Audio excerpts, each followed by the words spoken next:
Are you a parent navigating the complexities of co-parenting, family court, or even domestic violence? If you are looking for ways to help protect your children and build a strong and supportive community around you, then look no further. Gray Minds Think Alike is your go-to resource for everything related to the complexities of family life. Join us as we dive into thoughtful conversations with experts and explore practical tips and strategies for tackling the challenges of parenthood in the throes of adversity so that no parent feels alone and every child's safety is protected.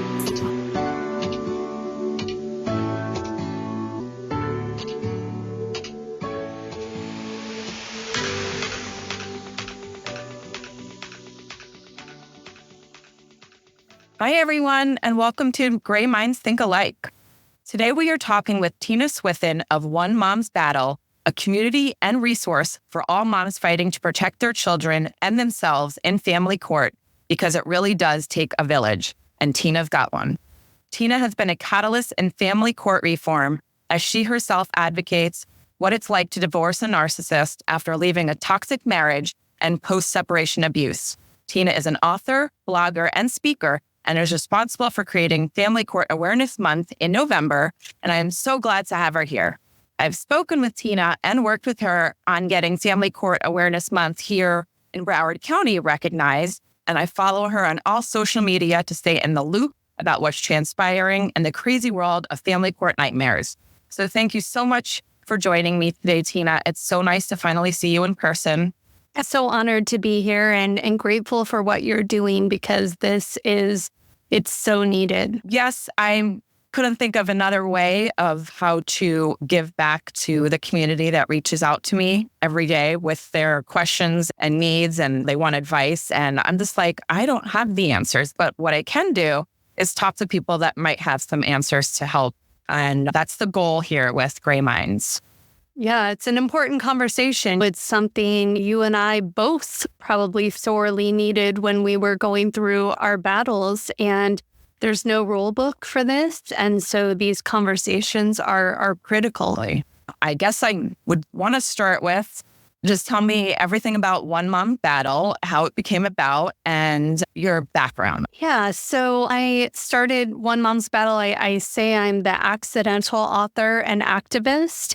I never intended or signed up to walk this path, but like so many others, when you walk into the family court system and start to recognize what is going on, most of it, I mean, to this day, I still couldn't tell you. There's such a wide range of issues, and every single court system has its own different issues, but the bottom line and the common thread between all of this is that children and their safety are not being prioritized. And so I remember back in 2009 fleeing to the women's shelter with my little girls in the backseat of my car and just being terrified. I had no money. I couldn't afford an attorney. And I was truly afraid for our lives when I made the decision that day to go to the shelter and then to walk into family court a week later and have the judge say to me, if this is the way you two are starting your divorce, you're both crazy. And I'm thinking, here I am in a shelter, one of the most humbling experiences of my life, dependent on this system for protection. And I felt like I was in the twilight zone. You cannot make sense of it. And so it was about 2 years into my custody battle before I just out of sheer frustration and desperation decided to go sit in the courthouse and just watch other proceedings because I wanted to make sense of it. Yeah. And that day, sitting in the court and watching things when it was not my own case and not my own children was life-changing for me because I saw the reality that these were just business transactions. It was not personal to any of them. If these people playing God and making decisions that were affecting my daughter's lives or could have affected my daughter's lives, if they had any empathy, you couldn't tell. It was completely removed. It was such a cold and calloused area, and all we were case numbers. And so that deep, radical acceptance that this was, I thought I'd just walk in and tell the truth and that everybody is there to protect kids. And it was a devastating wake-up call for me to see. And so my journey kind of unfolded very organically. I started a blog. I looked at my partner, my husband now, but at the time he was my boyfriend. And I said, I'm going to start a blog. No one else was talking about these things. I couldn't find a single resource online. Started One Mom's Battle and people started coming together. And today we have around 250,000 people on our social media platforms. So that is fantastic. The crisis. Absolutely. How long were you married? About 7.5 years together, almost 10 years. And did you know you were being abused during the marriage? I had no idea. I really believed abuse was the black eyes, the broken ribs, those things. Now, knowing what I know, I was even being physically abused. I was being restrained. I was having my wrists grabbed and held and prevented from leaving rooms or blocked in rooms. So now I recognize that I was a victim of many different types of abuse, but the majority of it was psychological abuse, emotional abuse, financial abuse was a big one. Right. And how did you learn about that you were actually being abused? You just started following others, and then did someone actually say, hey, Tina, this is actually abuse. This is coercive control. This is narcissism, personality disorder. How did you become in contact with the actual definitions? Well, it took the IRS showing up on my front porch. You know, we know that for so many of these narcissistic types, it's about image and impressing everyone. And so I came from very humble upbringing, blue-collar father, single father, raised me, and I was thrust into this life that was so uncomfortable for me. We had a house that was worth about $1.5 million, all this money. However, I had no access to it. I was shut out of everything. One day, the IRS came to my house, and that day they froze everything. That was the beginning of the end of a lot of different things. I discovered that we were $1.6 million in debt. I discovered that my entire life was a facade. I remember going to bed that first night when things started to unravel and thinking, I do not even know who this person is sleeping next to me. And that is a chilling, terrifying reality to face. And as more and more started coming out about his financial deceptions and the lies, I ended up in a therapist's office, just calling different therapists in desperation. One lady answered the phone and said, I happen to have a cancellation today. If you want to come in, I have a new client session available. And I emotionally vomited on her couch. Yeah, I was like, okay, you know, and I asked him to come with me because at that point, you know, my little girls were just under 2 and 4, and I still didn't know what I was dealing with. I was so confused. You're in such a fog. And so I had invited him to come with me. I was not ready to throw in the towel. I had believed for so long that I was the problem because that was by design. That's what he wanted me to believe. And so I remember sitting in this therapist's office and her basically telling me, I can't diagnose him, obviously. However, it sounds like at a minimum, you're dealing with high-level narcissist, possibly someone who's sociopathic. But here's how naive I was. I went home and I told him, I said, she said you're a narcissist. And we looked it up together. And I was still rose-colored glasses. I remember her saying to me, you either accept that this is who he is and that this is your life, or you put on your shoes and you get out of here because he is not going to change. It's very disturbing. And I was still willing to give it a try. Then we went to marriage therapy, and the therapist at the end of 6 months said, I would like to have you do a full psych eval because I think there is something deeper going on here. And that was the end of our marriage. Right. He basically accused me of manipulating a psychologist who worked in prisons. So he was very aware of pathology. But again, it was my fault. I had manipulated this therapist, according to him, and that was the end.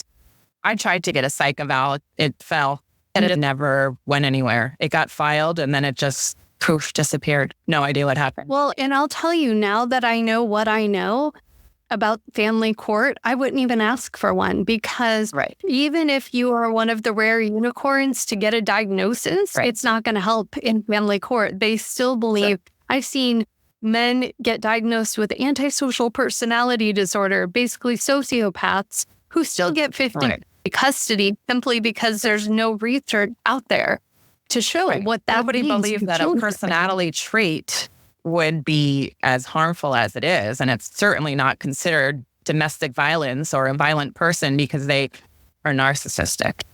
But we know better. And we know better. And then you've got the issue that even if they've abused us, the court still believes that this person can be a good parent. And I mean, what decade are we in? Right. Well, that's happened with me exactly, is that they said the abuse was to me and not my child, which is insane. It's just complete asinine thinking. And it's sad that, common sense wasn't there and it took a child's death to actually bring that forefront. And that's where Grayson's Law came from. But yeah, it's absolutely crazy.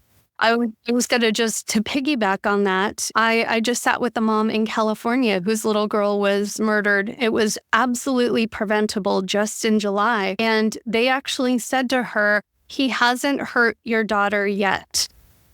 Yet is here now, and her daughter is dead. And so why do we wait? Why are, I say the same thing. You have to wait for something happen so tragically to get action taken. Not even sure what can be done to prevent things if they're just waiting for the worst. But so how do you keep informed about all these travesties? Do people just reach out to you? Unfortunately, I have Google alerts set. Right. With family court. So any family court stories, people send them to me. We have different chapters of One Mom's Battle around the country. So if somebody's in Missouri and there's a tragedy or a family court story in their area, I end up getting tagged in that. And so we work to be kind of a hub for things. I consider it to be a crisis across the entire country, across the entire world. I have yet to see anyone who is truly operating with child-centric, child safety as the center. And so I get tagged in a lot of horrifying stories, as I'm sure you do too. Yes, they reach out every day. Is there a One Mom's Battle in Florida? There is, yes. We have a pretty active chapter. Yeah, we have a pretty active chapter in Florida. Just started doing some court watch stuff in different states. I'm probably actually involved with those people. I just didn't know that it was part of One Mom's Battle. Yes. Like Jack's. Yes. Against court travesties and things like that. Fantastic organization. And I know you're based in California, correct? I am based in California, and we were mentioning Family Court Awareness Month at the beginning. And I actually, a few years ago, packed my whole family in an RV, again, out of sheer frustration and desperation, wanting everybody to hear, because it's so everybody in their own state thinks that it's isolated to their state. Right. And my goal was to really, at a community level, bring awareness to this issue, because unless you've lived it and unless you're walking this path, you have no idea. You and I had no idea. We just walk into family court and think everyone's there to protect survivors, right, and kids. So Family Court Awareness Month, I wanted to raise awareness state by state. So we traveled from California all the way to North Carolina, and then came back doing press conferences and community events along the way. I did not make it to Florida, but I know you have held up that in Florida with the proclamations, declarations, and grateful. It takes a village. It 1000% does. And I couldn't do anything without my family and friends. So I'm appreciative for everyone, and I appreciate it for you for even getting me involved in all of it, because even just creating the awareness that there are issues, shedding some light on these topics. And that's important. Yeah, I've seen you accepting the proclamations at these city council meetings, and we can both see in their faces people looking at us sideways like, what do you mean they aren't protecting kids in family court? That doesn't even make sense. What is it there for? So that awareness at the community level is something that's been missing for a very long time. Right. And we do hear the craziest stories, and there's still nothing really being done to help these people. And that's why I just say, you take your child and run away, because I don't know what you can do. I was speaking with a family lawyer recently, and she's like, there are not going to be much changes in the near future, but there are definitely ways to improve. So I don't know if that's hopeful, helpful, or what, but I guess we'll take it day by day. I know for me, getting Grayson's Law passed was a step, and I know I'm not done because I want to get more of that related to Caden's Law, because now that we have Grayson's Law, the judges still need the training. I have heard countless times that it was thrown out because they have no idea what it is. It was so new.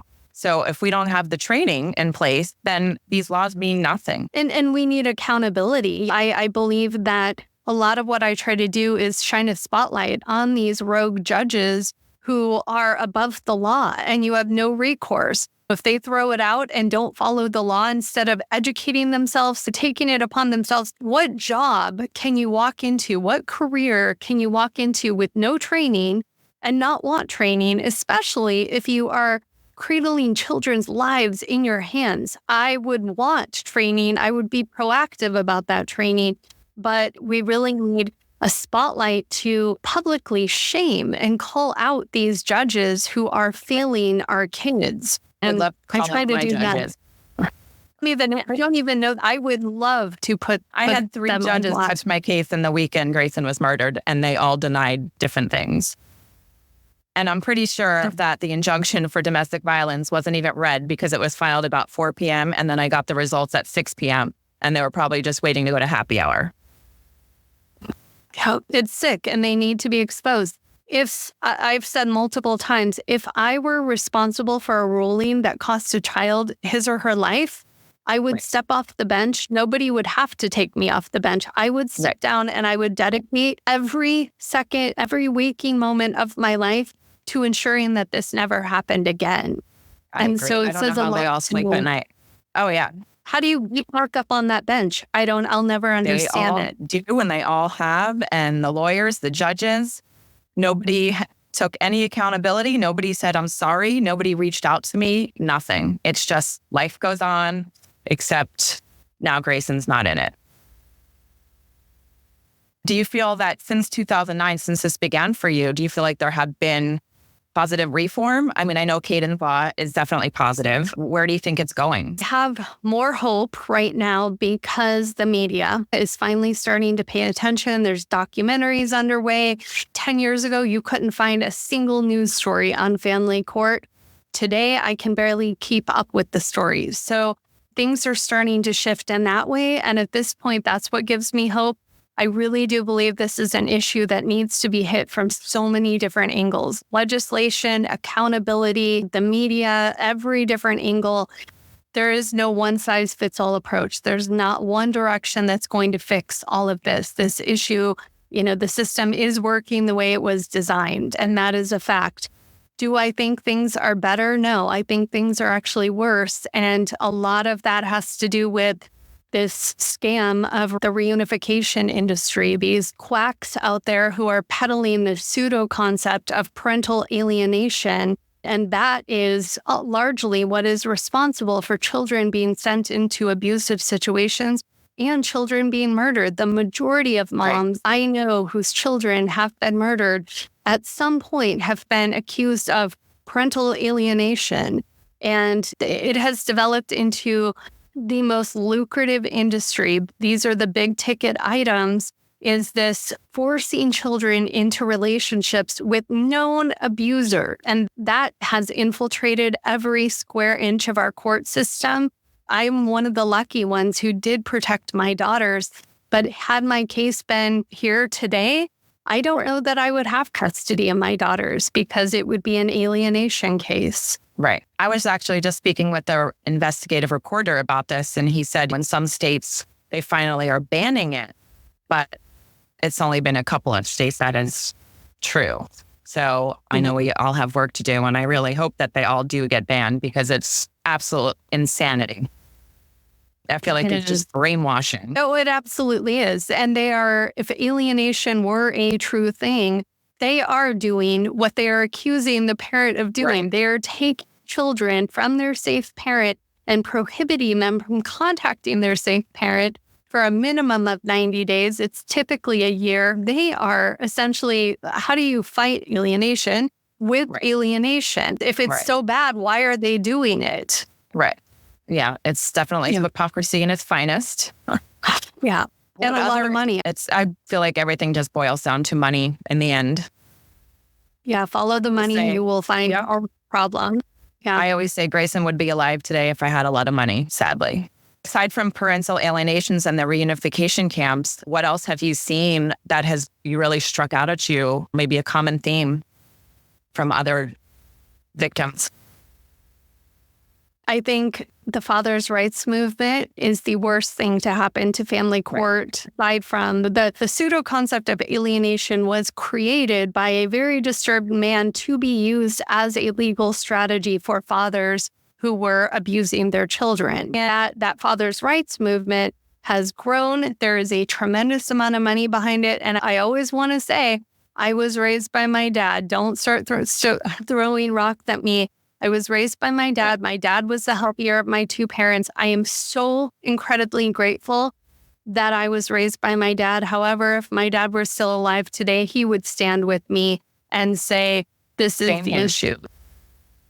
Absolutely.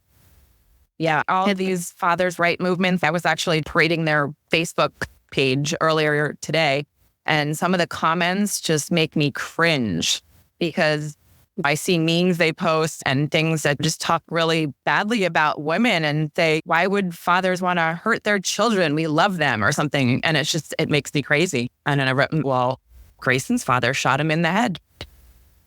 Right.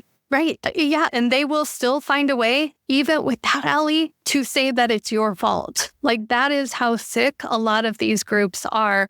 I had to get out of them. Yeah. I was a mole in them. I still get reports from people about what's happening in there. I know my picture has been posted quite a few times. I've had my picture posted with a bulletproof vest on. Oh my God. That's horrible. What we're doing, what you're doing, what we're doing, it's a threat.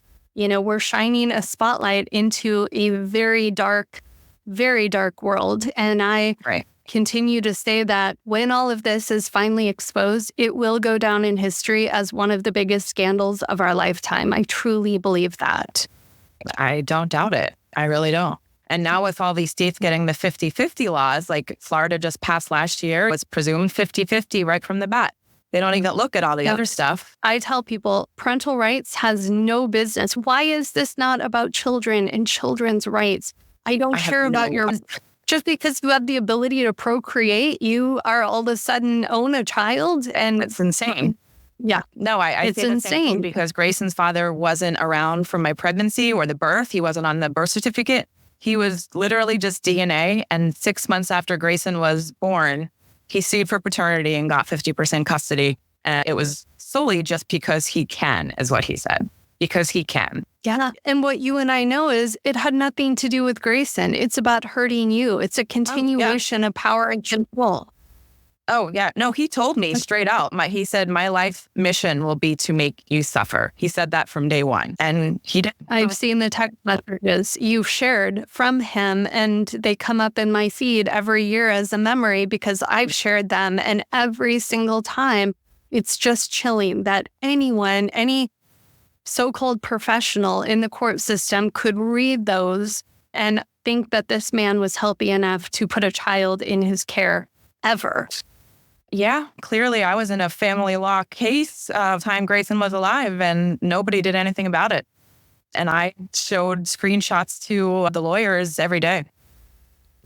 So now I know you're in California and I'm curious. I know there's a lot of celebrities that also go through GV and have public cases. I can think of a few off the bat, but is there anything that you would share that you have been in contact with any celebrities regarding domestic violence? There's a lot of... Because it does happen to everyone. And famous people, you would think that they would probably watch themselves better because it would be more out there. But it's not. Well, and what I can share is the reason I got my start is because of a celebrity. Christy Brinkley is the one who first found my blog back in 2011. She is the reason One Mom's Battle is what it is today, because when Christy found my blog and she was going through her own divorce with a diagnosed malignant narcissist, she reached out. We connected down in Los Angeles. She started sharing because people were reaching out to her. That's not Billy Joel. I want to say that. No, not Billy Joel. No, not Billy Joel. But people were reaching out to her saying, I'm going through the same thing. What can I do? And she started referring people to One Mom's Battle. And so that's great. That's really where we got our start. But what I will say is, so many people have this misconception that because celebrities have unlimited funds, that they are able to protect their kids. And what I see happen is that when they have unlimited funds, they're targeted by even more high-level, unscrupulous professionals because all everyone sees is money. And so it's challenging. No matter where you fall on that scale of financial, you become more of a target the more you have. And so we do have a lot of celebrities who have come forward and shared their story. Unfortunately, what happens is they get slammed in the media that they're from a place of privilege. And so over time, they don't want to talk about it anymore. We need everyone's voice in this. And I'm so grateful. Lala Kent is one who has really lent her platform to raising awareness of what's happening in family court. Sure. She actually came out and joined. Yeah, she's an amazing human. She actually came out and joined me at a protest that we organized down in Los Angeles and was walking around with her signs. And I'm grateful for the exposure anytime anyone is willing to use their platform to talk about these issues. Oh, me too. I even watched their Kardashians and I see even just the stuff that Kanye put Kim through that maybe she hasn't even talked about publicly. But we see it as just witnesses, and it's crazy. And they both have money. And they both have money. And one of the things I've seen also is I've been in the courtroom with celebrities, and then I read how things are portrayed in the media, and it has made me not trust the media at all because I know the reality. I've read the court documents. I know what is happening, and then how it's portrayed is terrifying. And so I understand why there are a lot of celebrities going through this who are isolated and suffering in silence because it's too scary to speak out. And when you're up against somebody who has equal or more resources in a celebrity duo dynamic, they've got their PR machine. I would say that about Brad Pitt and Angelina Jolie. I was just going to say, the PR machine, you can't keep up with it. And that's not where your energy should be spent. I would rather be focusing on my kids versus on dueling media stories. And it ends up hurting all of us in family court because the media is uneducated on these issues. And so they're reporting at a surface level. And we need real journalists doing real stories on real people who are going through this. Right. Well, I was interviewing Dr. Cocciola and her partner in the book Framed, Amy Polacco. She actively writes about coercive control and all of the victims in the book and the stories that they went through. And they had 22 different cases in their book, and they all had something different, but they all had a core, the same core of abuse, which is very interesting. Also, about divorcing a narcissist. I know it's a series of different books, and I'm going to post the links in the show notes. Yeah, so my main book is Divorcing a Narcissist, One Mom's Battle. And I originally wrote it back in 2012, and we revised it 2 years ago because there were a lot of things that I couldn't share when my children were still victim to the system. And I needed to wait until they were protected before I could publicly speak out about a lot of what we went through and professionals who failed my kids. My case ended up also taking a turn and having a criminal trial My ex-husband's brother was arrested for horrifying crimes against children. And so my case has the family court aspect and then the criminal court aspect. So we rewrote the book to include all of that.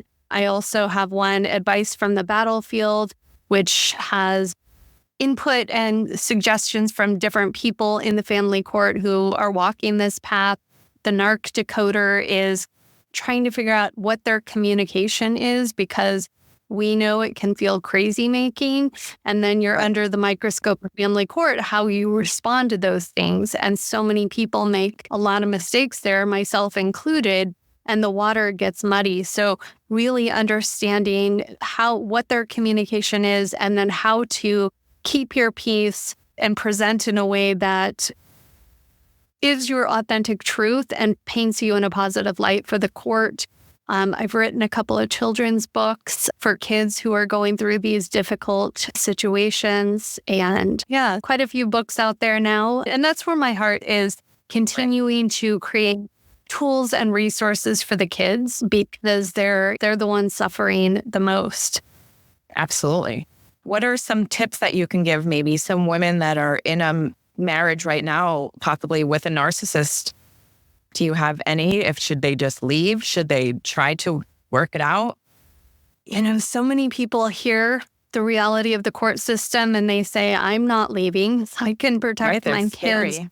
Yep. Terrifying. I am still a firm believer that leaving is always the right decision. And here's why. I've had the unique vantage point of getting emails from the moms who did choose to stay. Some of them decades ago, they'll send me emails, say, when I was going through this, there were no resources. And I wish these were available when I was in it, because I stayed. And so my kids only saw what unhealthy looks like. And now they have gone on to repeat cycles as being abused or as the abuser. And out of all of the emails I get, aside from tragedies like what happened to you and what happened to Grayson, some of the most heartbreaking emails I get are from these moms who stayed. I believe that even if you leave, and even if you have 50% of time with your child, that is half their life to show them what healthy looks like. Otherwise, all they're seeing, all they are absorbing is unhealthy. Even when they know it's wrong, it still becomes their wiring. Document everything. In terms of what advice would I give to someone who is contemplating leaving or in that position, start documenting all of it. Start educating yourself on the family court system. If you're able to go sit in court, if you're able to watch as an observer on Zoom or Teams, whatever they have available in your area, get to know your system. Connect with a therapist who understands trauma, who understands coercive control and narcissistic abuse. Not all therapists are created the same. Love all of them for what they're doing in this world, but you do need someone who truly does get it. Otherwise, you'll never truly come out of that fog unless you have somebody to light the way for you. Right.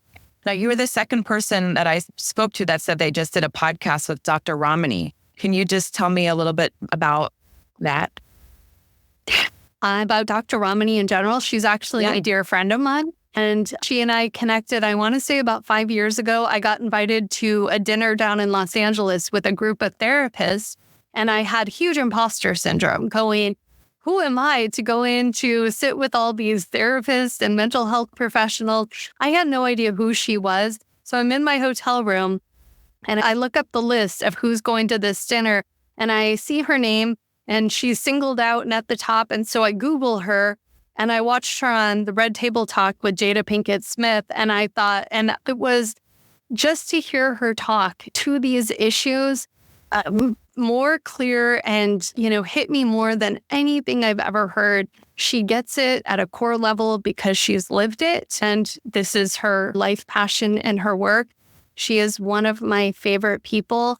I've been to her events where survivors come from all over to meet with her, and she is fully present with them. She cares. She is the most empathetic person. And you can almost watch healing take place when she's talking to people because she is so present and truly does. She is authentic. Everything you see is who she is. She is a gift to our world.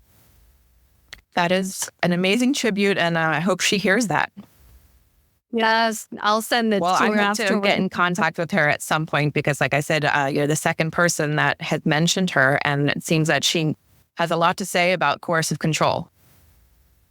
I will introduce you. She is wonderful. One more topic. I know we mentioned children because ultimately they're the reason we do all of this. What has been your experience with children that are caught in the middle and they see mommy and daddy fighting? Maybe they already separated.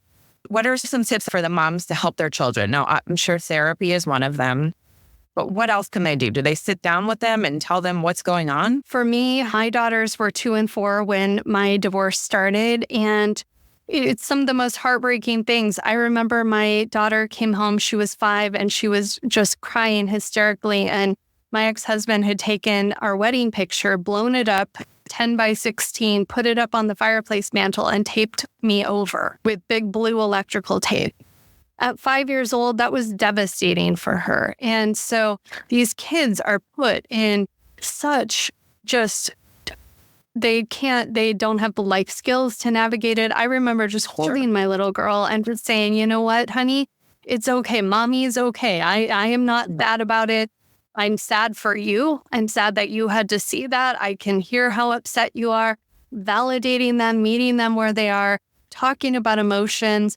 My house became empathy boot camp. For my friends called my house empathy boot camp because as soon as I started understanding narcissism and what it is, there's a genetic predisposition. My kids are going over there, and I wanted to model empathy, to really go overboard with that. My kids and I used to play a game called I Know My Truth. And it was kind of almost a protection from gaslighting because we know that's something kids deal with a lot. So I would say, look, your shirt's pink. And I would always preface, we're playing the I Know My Truth game. Your shirt's pink. And you would say, I know my truth. My shirt's yellow. And so those things, so that when that gaslighting, and not just from their dad, but from anybody in life, starts to creep in, my daughters are solid. They are standing in their truth and cannot be manipulated the way I once was, the way you probably were at some point. Right. Really empowering them and teaching them what is my truth. Right. So that they're on solid ground. But there were so many things we did. I had a big pillow that was at the emotion wheel on a pillow. And so when my kids were distraught or whatever, we would find what the emotion was so they could connect with that. I'm thankful because I hear some stories about really bad therapists out there working with kids who are in that reunification mindset or revenue stream, I would say, where their focus is 2 parents are better than 1 no matter what.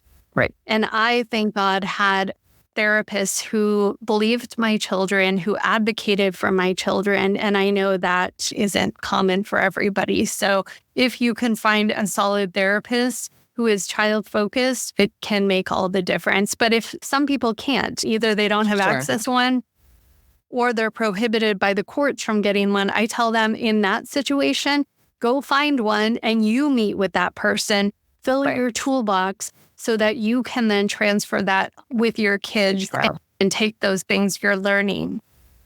Right. Well, those are very good tips. I know I came from a divorced family and my parents got divorced when I was very young and they weren't happy. They were fighting. And I know it was definitely for the better that they split and divorce and go their separate ways. And for that, I didn't have to grow up with that anger and resentment. So I was always like, no, because Grayson's father used to say the same thing. Well, it's unfair to bring a child into this world that doesn't have 2 parents. And I was like, well, I totally disagree, especially in this day where so many couples are divorced, where it's probably more the norm. And I came from a divorced family. Oh, I totally disagree. You were saying how narcissism is a genetic in some way. I think it's my personal opinion, and I'm not a professional in this realm, but my personal opinion is if you're genetically predisposed to it, and then your environment is of a narcissistic parent, and a lot of times it's an enabling mother who's working overtime to create the perfect image for the family, that's a recipe for disaster. And so I think that there is a combo of nature and nurture. Nurture. So how do you get your children not to fall down that same cycle? I think with when I call it empathy boot camp, I'm telling you, I took it to an extreme, getting them out of the me type thinking, which is common for children. A lot of parents will reach out and say, I think my child's a narcissist. I'm like, a lot of that is normal. It's healthy. It's development. But, I had a therapist who understood these dynamics and said, you need to really model empathy. And so when we were driving and we'd see a lost dog poster, I would say, gosh, how do you think that if a little girl had that dog, how do you think she feels right now? Putting them in someone else's shoes. I used to fill my trunk with little goodie bags that we would go pass out to homeless people, unhoused people, whenever we saw them. And it got my kids thinking. So they're scanning the streets. There's somebody, mom, who couldn't use one of the bags, and we'd pull over and give it to them. So really helping them to see beyond their own realm and consider other people. Now I have two incredibly compassionate. My daughters now are almost 18 and almost 20. Oh, are they contacted with their father? No, we have no contact. I was able to terminate his parental rights in 2019.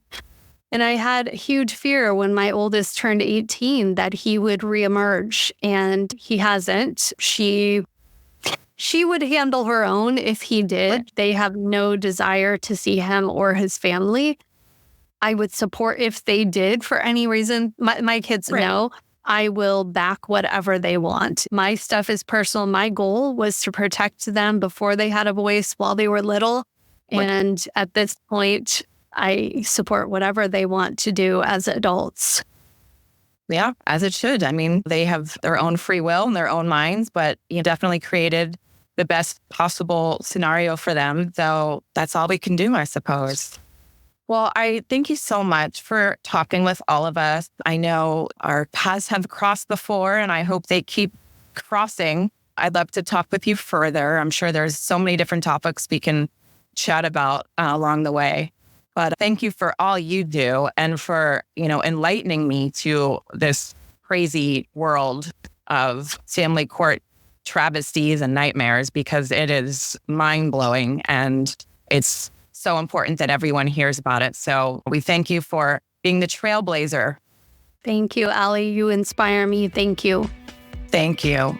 Have a good day. Thank you. You too. If there's someone that you want to hear from on this podcast, please feel free to send me an email. Or if you would like to be a guest, please reach out at ali@graysonschoice.org.